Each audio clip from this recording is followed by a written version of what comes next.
கர்த்தருடைய பரிசுத்த நாமத்திற்கு மகிமை உண்டாவதாக. த பைபிள் இன்டர்வியூ என்கிற இந்த நிகழ்ச்சியின் மூலமாக உங்களை சந்திப்பதில் நான் மகிழ்ச்சி அடைகிறேன். இந்த முறை நம்முடைய நிகழ்ச்சிக்கு வரப்போகிறது ஒரு female guest from new testament. Yes, அவங்கள பத்தி சொல்லணும்னா, ஒரு பக்கம் இவங்களை ரொம்ப கொண்டாடிட்டாங்க, ஒரு படி மேல போய் அவங்கள தெய்வமாக்கிட்டாங்க. இன்னொரு பக்கம் நாங்க கொண்டாட மாட்டோம் ஆனா மதிக்கிறோம் அப்படின்னு சொல்லி பெருசா கண்டுக்கிறதே இல்லை. நீங்க கண்டுபிடிச்சிருப்பீங்கன்னு நினைக்கிறேன். உலக இரட்சகராகிய இயேசு கிறிஸ்துவை தன் வயிற்றில் சுமந்து வளர்த்தெடுத்த அன்னை மரியாள். Yes, let's welcome mother Mary to our show. எப்படி இருக்கீங்கம்மா? ரொம்ப நல்லா இருக்கேன் தம்பி. தாவீது ராஜாவோட இன்டர்வியூ பார்த்தேன், ரொம்ப அருமையா இருந்தது. அதே போல இந்த இன்டர்வியூ இருக்க போகுதுன்னு நான் நம்புறேன். ரொம்ப நன்றிமா. என்னுடைய முதல் கேள்வி ரொம்ப சிம்பிள். உங்க வாழ்க்கையே புரட்டி போட்ட ஒரு நாள் அப்படின்னா நீங்க கேப்ரியல் தூதனை சந்திச்சதுதான். அதற்கு முன்னாடி உங்களுடைய வாழ்க்கை எப்படி இருந்தது? உங்களை பற்றிய ஒரு சின்ன அறிமுகம் எங்களுக்கு சொல்ல முடியுமா? காப்ரியல் தூதனை சந்திக்கிறதுக்கு முன்னாடி என் வாழ்க்கைய பத்தி கேட்டீங்கன்னா, அது ரொம்ப சிம்பிளான லைஃப் ஸ்டைல்பா. நாசரேத்தூரில ஒரு எளிமையான குடும்பத்துல பிறந்த ஒரு வாலிப பெண். தாவீதின் வம்சத்துல பிறந்த யோசேப்பு என்பவருக்கு நான் நிச்சயிக்கப்பட்டிருந்தேன். அந்த நேரத்துலதான் நான் கேப்ரியல் தூதனை சந்திச்சேன். வண்டர்ஃபுல். நோவா, ஆபிரகாம், மோசே போன்ற இந்த முற்பிதாக்களுக்கு தேவன் கொடுத்த அழைப்பு எவ்வளவு ஸ்பெஷலோ, அதே போல சொல்ல போனா அதை விட மேலான ஒரு அழைப்பு தான் உங்களுடைய அழைப்பு. ஏன்னா முழு உலகத்தையும் ரட்சிக்க போகிற ரட்சகர் இயேசு உங்கள் மூலமாக இந்த உலகத்திற்கு வரப்போகிறார். அப்படி இருக்கும்போது அதை பற்றிய செய்தியோடு வந்திருக்கக்கூடிய கேப்ரியல் தூதனை நீங்க சந்திச்ச அனுபவம் எப்படி இருந்ததுன்னு கொஞ்சம் டீட்டெயிலா சொல்ல முடியுமா? நிச்சயமா சொல்றேன் தம்பி.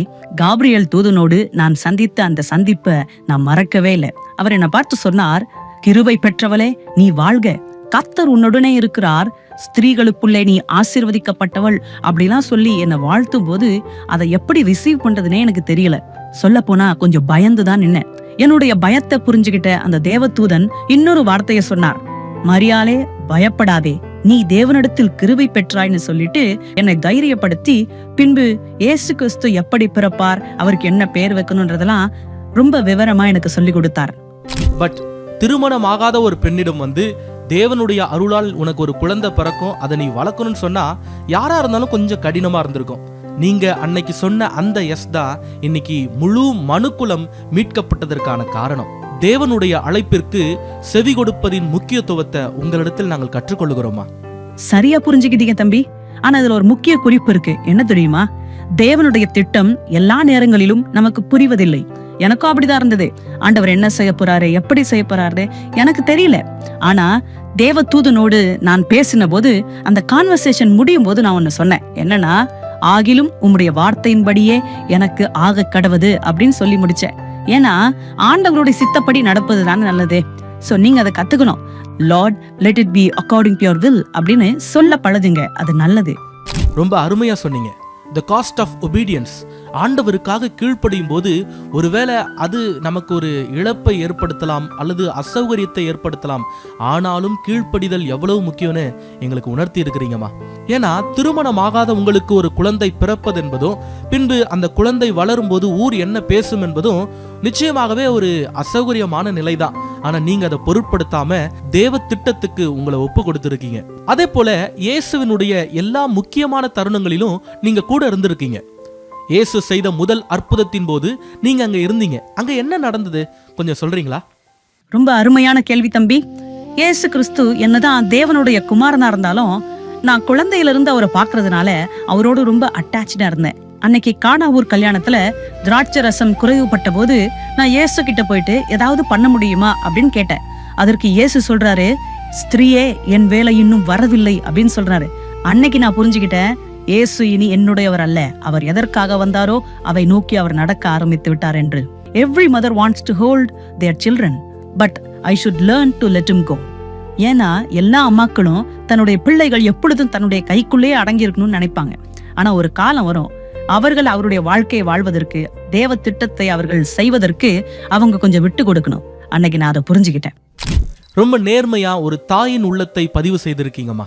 சிமியோன் என்னும் தீர்க்கதரிசி இயேசு குழந்தையா இருந்தபோது உங்ககிட்ட சொன்ன தீர்க்க தரிசனத்தை பத்தி உங்களுக்கு ஞாபகம் இருக்கா? ரொம்ப முக்கியமான கேள்வியை கேட்டிருக்கீங்க தம்பி. தீர்க்கதரிசி சிமியோன் சொன்ன அத்தனை வார்த்தைகளும் எனக்கு ஞாபகம் இருக்கு. அவர் சொன்னதுல ரொம்ப முக்கியமான குறிப்பு, உன் ஆத்துமாவையும் ஒரு பட்டயம் உருவி போகும் அப்படின்னு சொன்னாரு. எனக்கு அந்த வார்த்தையின் அர்த்தமும் ஆழமும் அன்னைக்கு புரியல. ஆனா இயேசு வளர்ந்து ஊழியத்தை செய்ய ஆரம்பிக்கும் போது அநேகர் எதிர்த்தார்கள், கல்லெறிந்து கொல்ல துணிந்தார்கள்.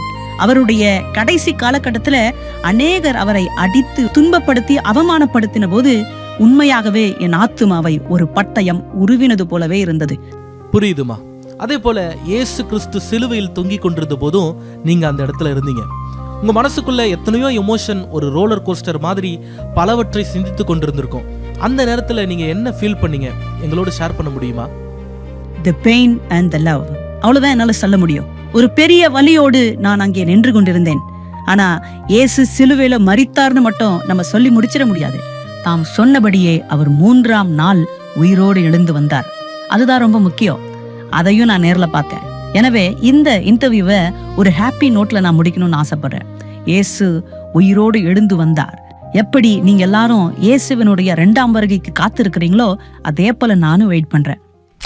ரொம்ப நன்றிமா. ஒரு ஹாப்பி நோட்டோட நீங்க இதை முடிச்சிருக்கீங்க. இதை பார்க்குற ஆடியன்ஸுக்கு நீங்க ஏதாவது சொல்ல விரும்புறீங்களா? பிள்ளைகளே, இயேசுவோடு நான் வாழ்ந்த அந்த 33.5 வருடமும் நிறைய அப்ஸ் அண்ட் டவுன்ஸை நான் பார்த்திருக்கேன். அவரோடு வாழ்ந்த ஒவ்வொரு நாளுமே எனக்கு ஞாபகத்துல இருக்கு. இந்த உலகத்தையே சுமக்கிற அந்த கடவுளை என் கையில கொஞ்ச நாள் குழந்தையா சுமந்திருக்கிறேன்னு நினைக்கும் போது கடவுள் எனக்கு தந்த ஒரு பெரிய பாக்கியமா நான் கருதுறேன். இயேசு என் மகன் என்று சொல்லப்படுவதை விட இறைமகன் என்று சொல்லப்படுவதுதான் எனக்கு மகிழ்ச்சி. இந்த நாசரத்துல எத்தனையோ பெண்கள் இருந்தும் எளிமையான எண்ணை தெரிந்து கொண்டு இந்த உலகத்தையே மாற்றி அமைக்க போகிற வரலாற்றுக்கு ஒரு ஆரம்பமாக என்னை பயன்படுத்தி இருக்கிறார். எனவே அவர் பெருக வேண்டும், நான் சிறுக வேண்டும் என்றே நான் நினைக்கிறேன். நீங்களும் ஆண்டவர் அழைச்சார் அப்படின்னா நம்பிக்கையோடு கூட நீங்கள் முன்னே செல்லுங்கள். இயேசுவை இறுக பற்றி கொள்ளுங்கள். உங்களை தாழ்த்தி அவரை நீங்கள் உயர்த்த வேண்டும். அதுதான் என்னுடைய advice. Thank you so much for joining us மா.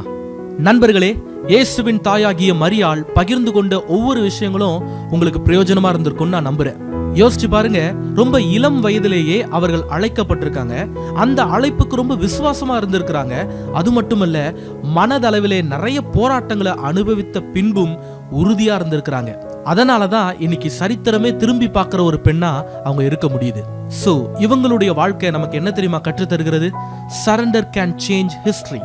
அர்ப்பணம் என்பது சரித்திரத்தையே மாற்றி அமைக்கக்கூடிய ஒன்று. ஆமென். Until next time, let's think biblically.